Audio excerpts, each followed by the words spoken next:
Hi, I'm Patricia Grabarek. And I'm Katina Sawyer, and welcome to the Worker Being Podcast. Today, Patricia has an article for us. So before we kick into our conversation, I would love to hear a little bit about what we are going to be discussing today. Sure. Well, I'm going to just kind of give a quick summary. Basically, if a company takes care of their employees, treats them well, their external stakeholders, people like customers, are more likely to think highly of them. Summary. It's a good summary. I like that. It's like a back of house, front of house. Like, you know, you have good stuff going on behind the scenes. It passes along to the customer.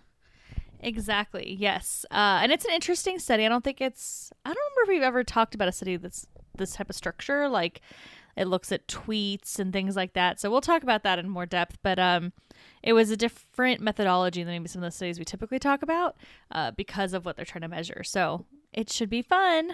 Yay. That's so exciting. Well, I'm really excited to hear about that, especially because I love bringing new methodologies and new like innovative stuff to our listeners. That's so fun. But before we learn about how companies can leverage good employee practices to influence customers, how is your day going? I know we've been on a little bit of a hiatus while we took our little summer break. So what's been going on with you? Yes, our little break was very lovely, actually. So we had 2 weeks where we didn't record. And in those 2 weeks, I took 2 little trips. We went to Morro Bay at the end of June, which is like in Central California. And we did like whale watching. And it was actually really nice because it's been very hot. I know everyone's probably heard about the West Coast heat waves that have been happening. And it was super hot before we went on this trip. And the location of Morro Bay is in such a place where it doesn't really get hot. So it was like, I was wearing like a jacket. I bought a sweatshirt when I was there because I got cold and I didn't bring warm enough clothes. So it's kind of like a nice little reprieve. And then we got to see like, I just love sea animals. Like that sounds stupid, but it's true. And so there's a ton of otters that live there too. So like we saw whales, we saw otters. It was just so cute. It was really nice. And then for 4th of July, we went to Palm Springs and finally saw our friend's house, and we saw a bunch of other friends and met a few people that, so it's like a couple pair of our friends that own the house. So one of the guys is, like I was friends with Danny from college, and like we've obviously stayed very close. And then his boyfriend is the other owner of the house, and so we met some of his friends, we met a few of his friends before, but these are new friends. So it was really fun to meet some new people, hang out, be outside in the 1,000,000-degree weather. So it went from like cold to super hot when we went to Palm Springs. Yeah. But we were in the pool all day, and it was just a very lovely, relaxing time. So yeah, I used our little hiatus for some good breaks. That's exciting. Oh, that sounds so lovely. And I know we're going to be going on our little first get together soon in Palm Springs as well. I know. I'm so pumped about that. So over the break, Patricia and I planned our first reunition. Reunition? I don't think that's a word. I think it's just reunion. Yeah. Our first reunion since COVID started, and we are so excited, and we're going to be going to Palm Springs, which I've never been there before, so I'm so pumped about that. And trying to just, get in some good time together and revisit our prior life where we used to see each other more frequently. I know. I can't wait to see you. It's going to be so nice. I'm going to give you like the biggest hug and like won't let go of you for a little while. It'll be weird, but whatever. Get over it. I will allow it. And then I'm so excited that you're going to see Palm Springs because like just knowing you and like your vibe, you are going to love it. I mean, I told you it's going to be hot, but beyond the heat, like it's just so cute. The style there is like so fun. It's definitely your kind of vibe. So I'm really excited to show you around Palm Springs. I'm super excited to be around in Palm Springs, and even just the places that you've showed me so far are so cute. I'm just like really excited to go see all the places that you've showed me, all the, like, it just looks so fun. So I'm really, really, really excited about that. It is really fun. But what did you do during our like break time besides plan and dream about Palm Springs? I don't know. What did I do? What did you do? I can't remember either. No. I know So the weird. answer, but I don't remember the answer. I didn't actually really do. I think that's because I didn't go anywhere, but I did have a nice weekend for 4th of July where we hung out with some friends that actually Patricia, because you used to work with one of them and we went to grad school with them, but they live around the corner from us and we hadn't seen them in a really long time, so we ended up hanging out with them like 3 separate times or something like that, which was awesome. So that was really exciting, and we just kind of like hung out. We didn't do too much, but we were just just chilling basically, Taking a break. Yeah, so it was kind of an at-home break, but it was a good break. Good. Yeah. Well, I'm glad. I don't know. I think these kinds of breaks are really important. Like, I've been so busy, as everyone knows, like I started a new job. So it was really nice to have like my first break after really being mentally stretched, if you will, learning everything in this new role. So I super loved it. But I think it's just nice for us sometimes to have a couple of, we do it twice a year, right? In summer and in the winter. I don't know why I couldn't think of that word. That other season. The other season, holiday season. And I think sometimes it's nice just take a little bit of a break, regroup, and then come back super excited about our new articles. Yes, I am very excited about that too. And I think that we always tell everybody to take a break. And so we should practice what we preach. Good point. Very good point. Yeah. So let me tell you about my new article, because speaking of like giving ourselves a little bit of time, it allowed some new stuff to get published since I last looked at some of these journals. And that is where this article came from. Yay. Yeah, I went to the Journal of Applied Psychology and was like, hey, look at this new COVID research. This is one of those studies that we've talked about that happened through the pandemic, which I think is really interesting. I'll be curious to see how future research looks at these questions and what we can find further. But I do think that the pandemic, as we talked about before, has kind of allowed us to do like experiments on a very different scale because everyone was going through the same thing. So it's like every company was dealing with a crisis, not just one company or 2 companies, right? So it makes for a really interesting time period to study what companies do and how it works. Yeah, I completely agree. Like it's just such, as everyone has been saying, an unprecedented time. But that is actually the case, right? It really was. And so I think it gives you an opportunity to really see and ask different kinds of research questions than you normally could. And even though we won't be in such an extreme situation, it was a really great time to think about things like, well, what is the impact of working from home, or this research on customers? Like, there's all these different sorts of things that you can really see more clearly under these circumstances than usual. Yeah, exactly. Because you have like a very specific time period where something is happening and you can take a look at it under a microscope and figure out, some interesting findings. And that's what they did here. Like, this study wasn't a data collection study. So that's, not in like this traditional sense where like we're doing a survey, we're asking people, right? You're collecting data in a very different way. So I'll talk about that in a second. I guess I should probably start with what the article is, what it's called, and all that good stuff. So the article is called Caring for Their Own: How Firm Actions to Protect Essential Workers and CEO Benevolence Influence Stakeholder Sentiment During the COVID-19 Pandemic. And it's written by Steinbach, Kautz, and Korsgaard, published this year, 2021, and the Journal of Applied Psychology. Awesome. So you started to get into it a little bit, but maybe you could give us a little bit of like background on the study and kind of what they're interested in here, aside from what we got from the title. Yes. So what they're looking at is, okay, COVID happened. Here's like this extreme situation, and companies kind of had different responses as to how they supported and protected their employees, right? So we know that like a lot of offices closed. We talked about remote work before, but this is really looking at the different work setting, right? Outside of like office work, when we were looking at like retail or industries where people have to go into work and be there physically, right? Food, services, manufacturing, things like that. So the businesses that stayed open in the traditional sense, because of the type of work they do, that's what they were looking at. So they're really interested to see, okay, so these businesses had to stay open. What actions did they take to help protect employees? And how did that impact what they called stakeholders? So this whole study, they kept talking about stakeholders. But basically stakeholders in this case, they're calling them diffused stakeholders. So it's not like I have to necessarily own a share in the company as a stakeholder. I am somehow impacted by the company. So I'm a customer of the company.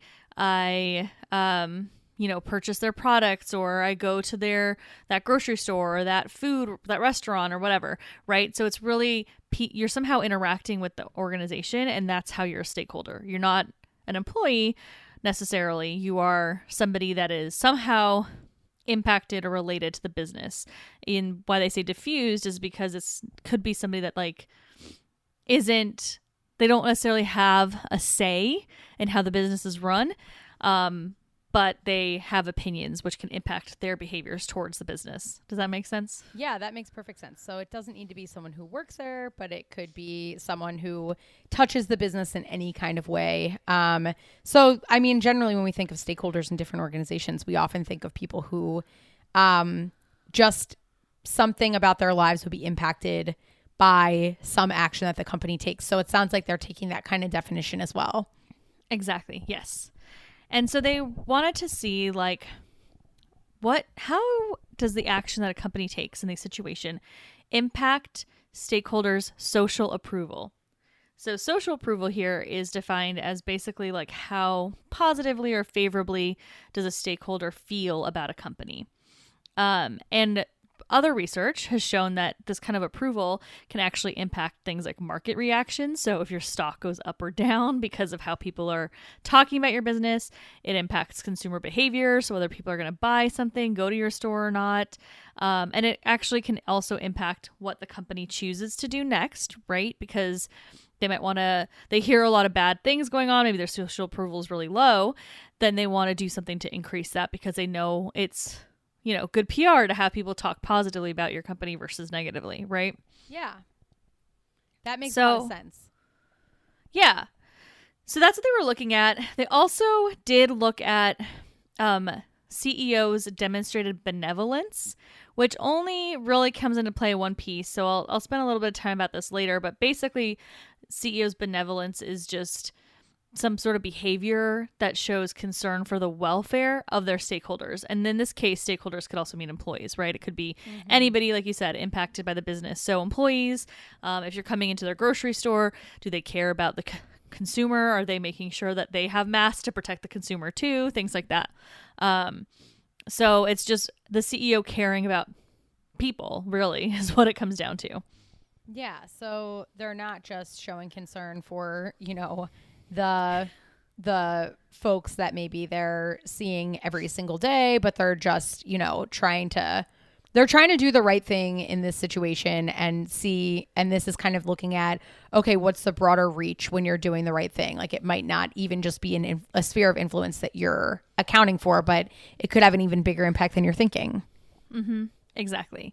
So how did they do this? There's a couple of things they were measuring. So what they did is they actually looked at like Fortune 500 companies. And they look to see, okay, let's find as many publicly traded companies that are in essential work. So like I said, food services, retailers of essential supplies, household supplies, manufacturers for those types of supplies. Let's take a look and find publicly traded companies that are in this space. And they found 77, but after they collected additional data, they ended up with a sample of 59 companies because of missing data. So that's what they first did. It was like, okay, let's identify these companies. So again, this is like a very unique type of study, right? Than compared to what we've talked to in the past. Yeah. Then what they did is like, all right, let's see what actions they took during COVID. And in this study, they're really focusing on positive actions. So they looked at safety measures and compensation. So did the company put in safety measures to help, their employees be safer on the job? And or did they put in some compensation actions, meaning did they increase pay, like the hero pay that people have talked about, or cover their health insurance or give them more days off if they caught COVID or things like that. Something that has to do with compensation during COVID. So those are the two positive things they were looking for to see if these companies did these things. Awesome. And the way they determined that, sorry. No, I was just going to say I've been doing a project with this organization that did like all of that stuff, and we're really like dedicated to treating their employees well during this entire period of time. And it's really interesting because I feel like they've seen so many positive impacts in so many different ways from doing the hero pay and also like paid sick time, and in an industry where that's not usually the norm.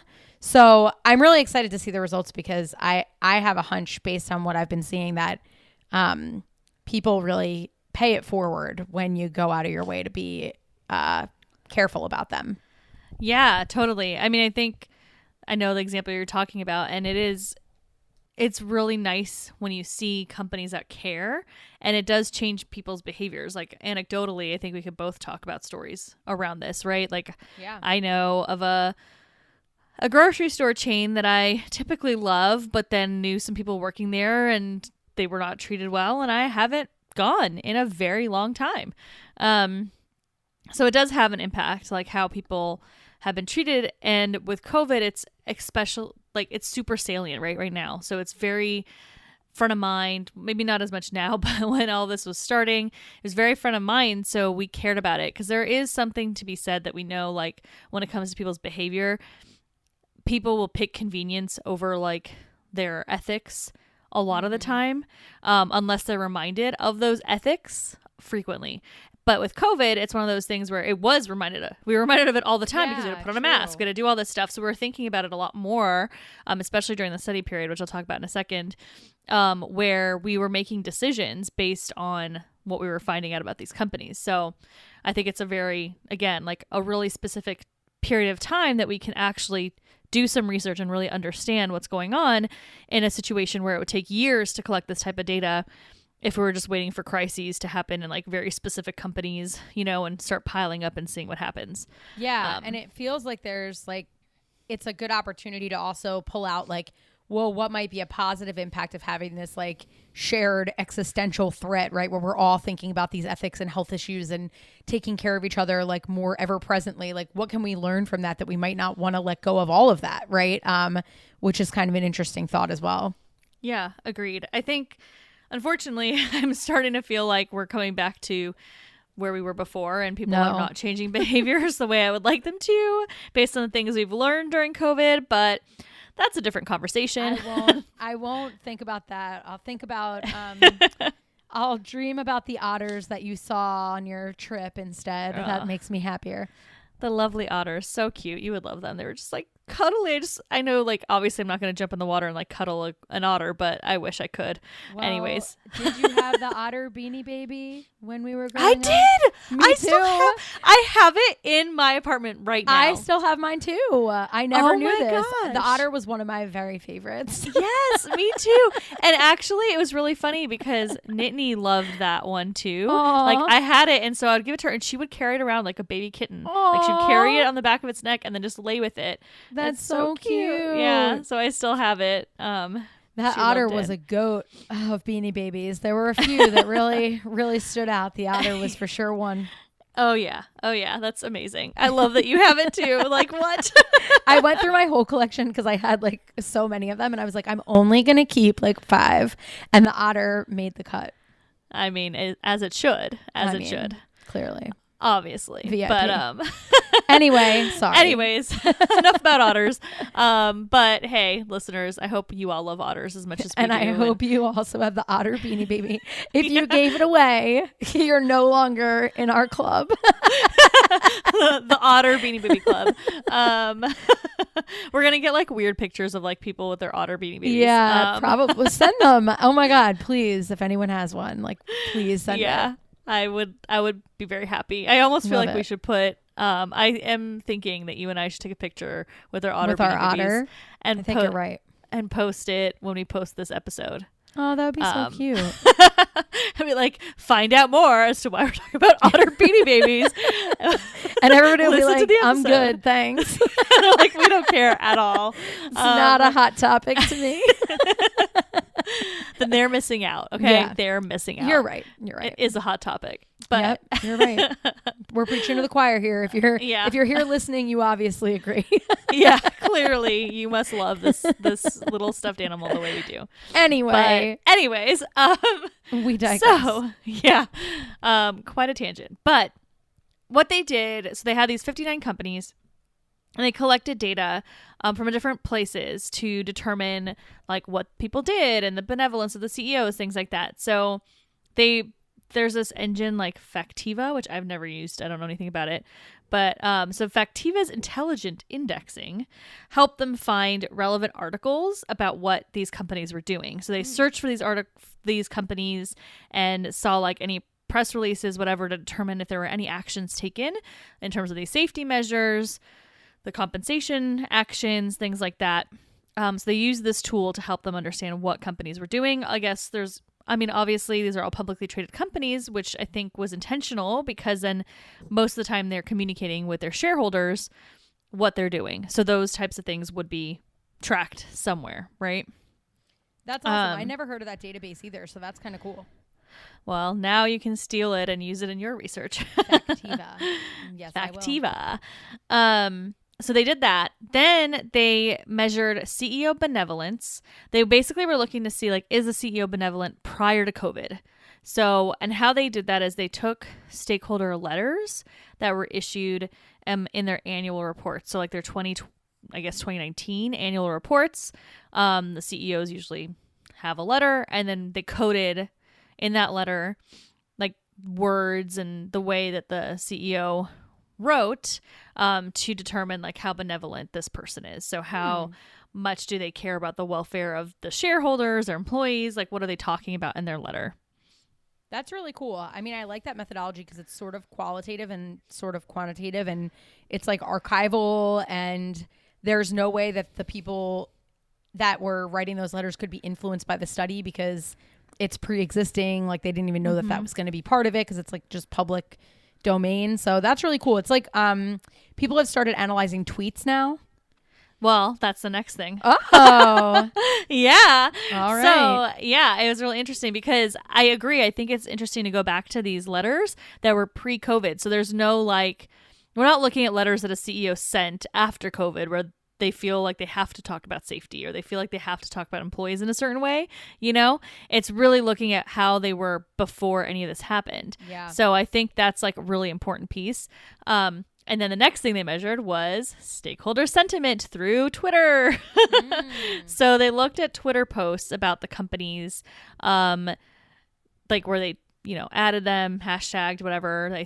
They searched through Twitter to find these posts about them. And then they coded all of those as well to see like positive sentiment or negative sentiment or neutral, right?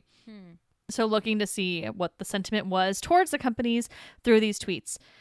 The window of time that they measured was from January 1st of 2020, which means they wanted a before, right? They wanted to see how things were before.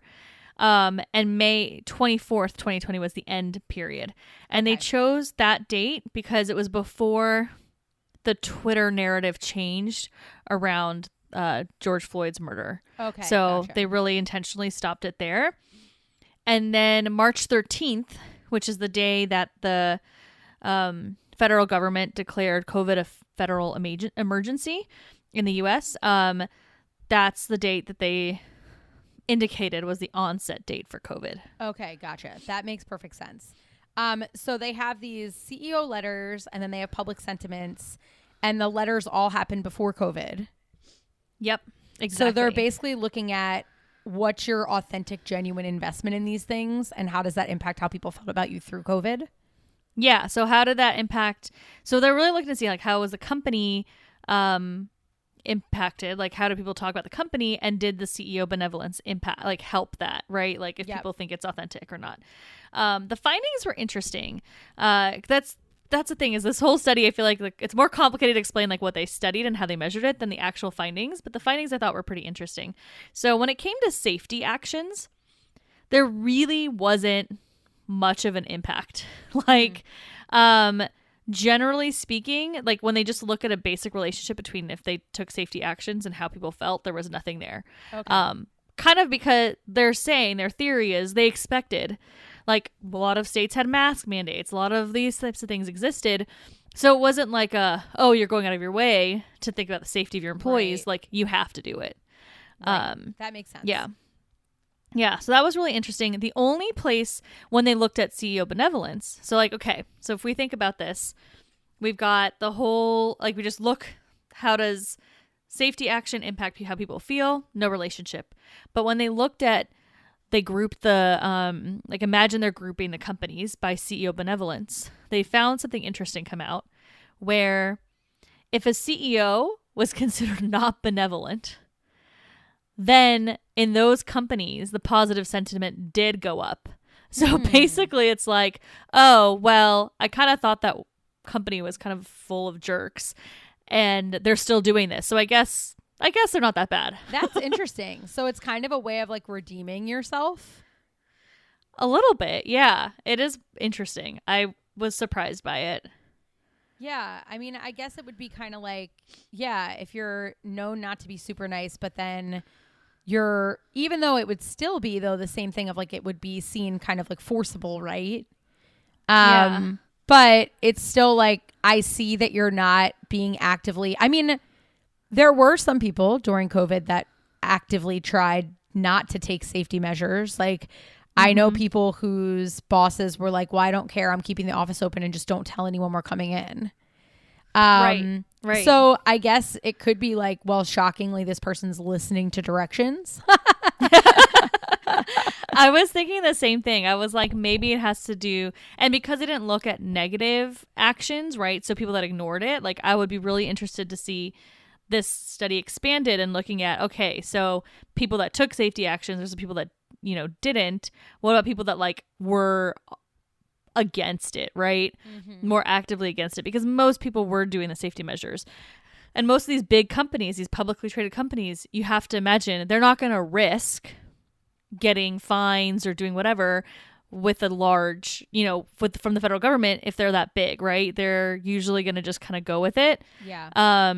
But if you're looking at like smaller companies, they might be the ones that are more likely to kind of actively like stand up against it or whatever. There might be more variation or something like that. Right.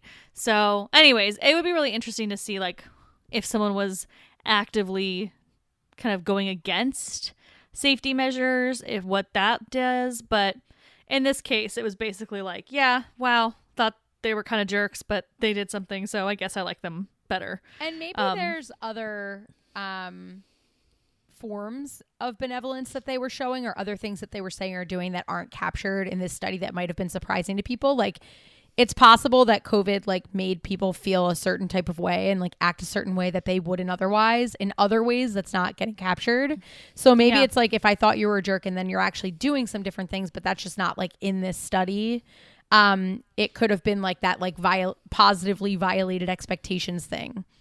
Yeah, exactly. Yeah, there's definitely a lot of questions as to why that happened, but it is very interesting and I would love to like tease it apart. And I do think that there's like you said, some sort of, you expect one thing and something else happens. And so you see it more positively. But if you expect the person to do it anyways, there's not really a change. Right. Totally. Yeah, that makes sense. Yeah. But then it gets a little bit more complicated. Because then when you look at compensation, so if a company took action that has to do with compensation, so they're like, all right, we're going to pay people more, we're going to give them 2 weeks paid time off to quarantine if they have to quarantine, whatever, those companies, we saw the positive sentiment increase, which makes sense, right? So that's actually one that's like more voluntary. Yeah. And so we're seeing people that are like, oh, look at this company. They've done these really great things. I'm feeling better about them. I'm going to tweet positive things about them. Yeah, that makes a lot of sense because that's not something that was mandated, like you're saying. So you really did have to be like more positively, you know, you're going out of your way to be positive in that situation. Exactly. So that's when you look at it just kind of as a whole. But then if you go to like what I was talking about earlier, when we're like grouping, right, we're seeing like what happens if it's a benevolent CEO or not a benevolent CEO. In this case, the positive sentiment only increased for the highly benevolent CEOs. So if you break it down further, what we're seeing is, all right, let's say, I don't know, company A has a jerk CEO and he implemented a compensation package. You're not going to feel better about them. But company B has a very benevolent CEO and she put in a compensation package. You're going to be like, wow, that company's even better than I thought. They're so great. I love them. That's interesting. So it's like right? The safety can violate expectations positively. Like, oh, I thought this person was a jerk, but like, look, I guess they're not so bad. And the pay is like only makes up for the, like, it doesn't make up for the fact that you're a jerk. It only works if you're already awesome. Yeah. Which is surprising, right? Guess it's like money, actions speak louder than words or something like that. Like actions speak louder than money. I don't know. Like it's like if you pay people, but you're, you know, still kind of a jerk or like not taking these safety actions, people are like, well, great. Like you can pay me more to come in here. I mean, that's another thing. Like if you're getting paid more, but it's not something that, I don't know. I'm trying to think through like if you're violating people's expectations on safety, so here's my idea. Okay, yeah. Because I've been thinking about it a lot. So I'm gonna just give you my idea because I feel like you're thinking through it too. I'm just thinking for myself. If there's like, you know, companies in mind that I know are just not as great to their employees, if they start paying their employees more during COVID, I feel like my reaction is, yeah, they should. They probably weren't paying them enough to begin with. Yeah, that's true. You're right. It could be. And so I don't necessarily feel better about them, right? Right. It could be that it's just like a recognition of a longstanding issue. Yeah. That's where I kind of landed. I was like, that's where I think, I mean, obviously this is theory, but that's where I landed as to what might be going on. Because then if it's a company that I know that generally cares for their employees and then they increase, I'm like, oh, like I'm just thinking of, everyone's going to probably know what it is, but there's like a fast food chain in California that's known for paying employees pretty well. Mm-hmm. And if they increase their pay during COVID, I would be like, wow, like they're already higher paid than like any other fast food chain. And now they're increasing it. Like that is really cool. Right? Like I would look at it that way versus somebody where I'm like, okay, I know they don't pay their employees well. And now they're increasing it. It's like, well, they kind of have to. Right. Because employees also were like in a dangerous position, especially in those kinds of jobs. And so like, it's almost like hazard pay or something. Mm-hmm. Right. And then also they had the risk of, oh, well, unemployment benefits have gone up during this time. Right. They could leave. Right. So it's almost like maybe in those instances it's seen as an economic decision where if they already had a benevolent CEO, they might have been making more money anyway. And it really was seen as more of like a caretaking measure.